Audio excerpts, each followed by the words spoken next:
Okay, y'all, this is Laura with Jot and Tittle Vintage Typewriters. I just realized I have not updated a tutorial video for the Lettera 32 in like years. So guess what we're gonna do? And I'm so excited because this one is in excellent condition.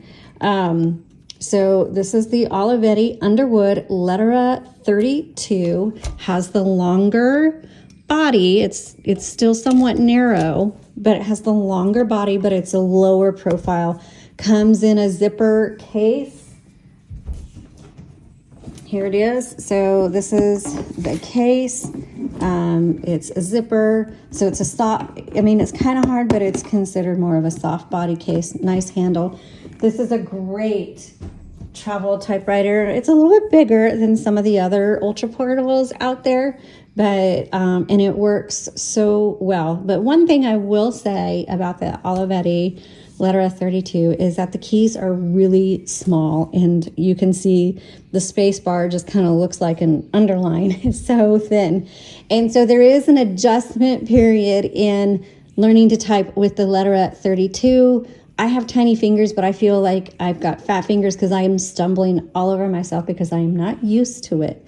However, these Olivetti Letteras type very well, and I highly recommend them. And if you're looking for something like this, that like I love the teal, I love the body style, and maybe you love the look of it, but you're wondering, is it also a good performer? It is. Just allow yourself a couple of days, or a couple of sheets of paper to learn how it feels, so you're not double striking the keys, which is something that I do because I'm used to different keys. But it feels so good. So I'm going to do a quick tutorial video. I always say quick. They're never quick. On this. All right, so your margins, press and drag. And I'm going to assume that you don't know anything about typewriters in doing these tutorial videos. This is your paper holder. I use my paper holder, if you can see it. And just know that I have a hard time seeing what you guys can see on my screen. But and then you just fold that down and you fold it this way. This is your carriage release. Here's your bell. I love bells. I'm going to move that in. This on the right side is also your carriage release. So either one. This is your carriage, your platen. And this one it's in really good condition. Sometimes you'll see like white marks. That's from people years ago using whiteout, and it kind of gets stuck on there. This is your paper bale with the rollers. I actually like that they're not rubber rollers. The rubber ones seem to stick or they get flattened or whatever. So I like the metal rollers on this. And this is an all metal body. This is not plastic. I believe the Studio 44 is plastic. This one is metal. Okay. And so you have your carriage, you have your handle. So when you go to put your typewriter away, it folds back and then fits within the case. Just when you take it out, remember to unfold your handle.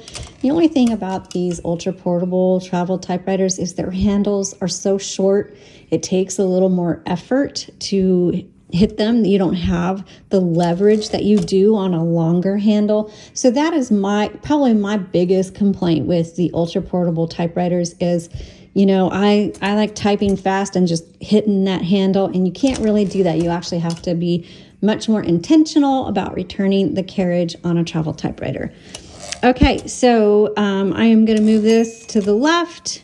There's that sweet bell again. I am going to take the cover off, and you do that. I just grab here and you just pull up, and here you have your typing basket and your spools. If yours is missing spools, you will have to find replacement spools from somewhere. We do get a lot of requests, and we just don't have replacement spools. They are hard to come by, but I'm sure there's somebody out there somewhere, because the universal will not fit this. These have the screw-on caps, okay? And you just kind of have to work with adjusting the tension on the screw-on caps, because if you have it too hard, the ribbon won't turn. And if you have it too loose, that cap comes off, and then the spool will just kind of roll, and then you'll have a lot of slack in your ribbon. So there's just a little bit of an adjustment period there on, again, figuring out what's the right tension on that. So it's going, oops, I've got it going this way. So just double checking something here real quick. All right, so black is on top, red is on bottom. I will try to remember to have Rob do a video for you on this. But to reverse the direction, let's see, I'm going this way. I want to reverse it. Okay, I couldn't figure out what was going on.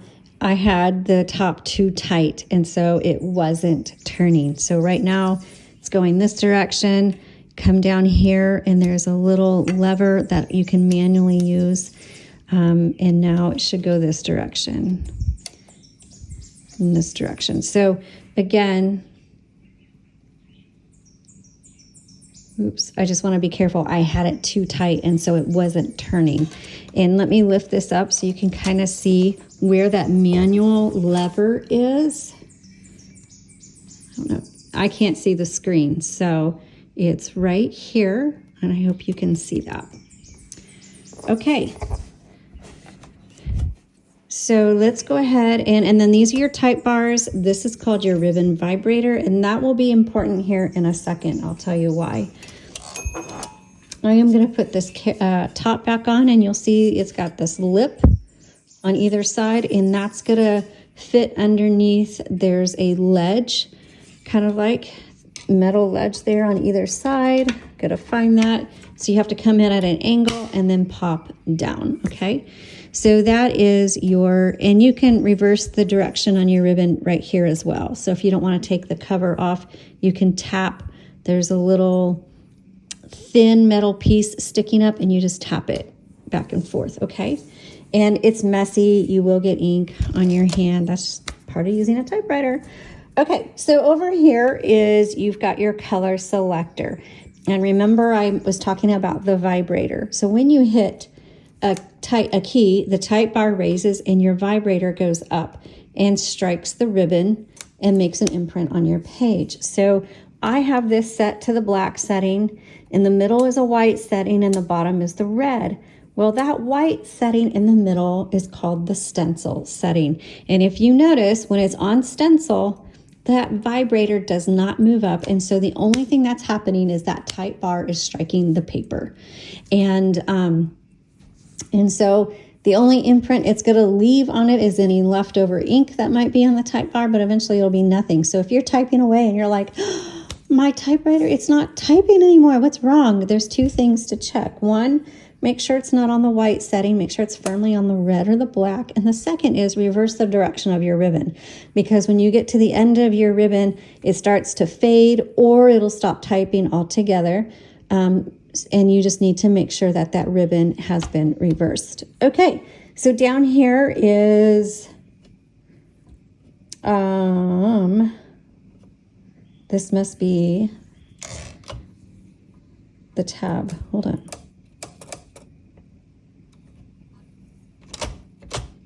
Tab, yes. Sorry. Let me clear the tab.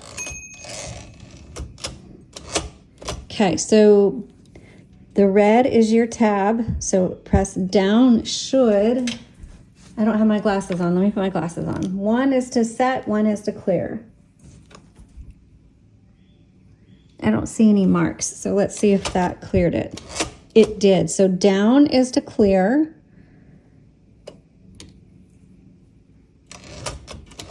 Yes. And to set, let's set one right here. Up is to set. There we go.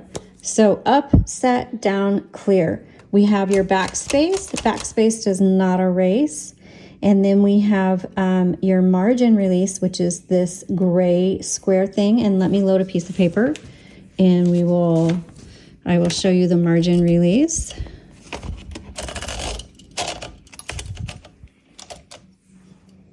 Let me scoot over a bit.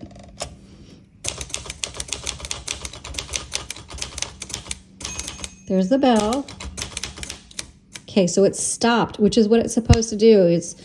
The typewriter is stopping because you told it that's where you want the end of the margin, but I want to finish this word, so I'm going to press that, finish my word, and then go back to the front, to the beginning, okay? So that is your margin release, backspace. We've covered everything. That is how you use the Lettera 32, and I hope you found this video helpful. Give me a thumbs up, and we'll see you next time. Thank you.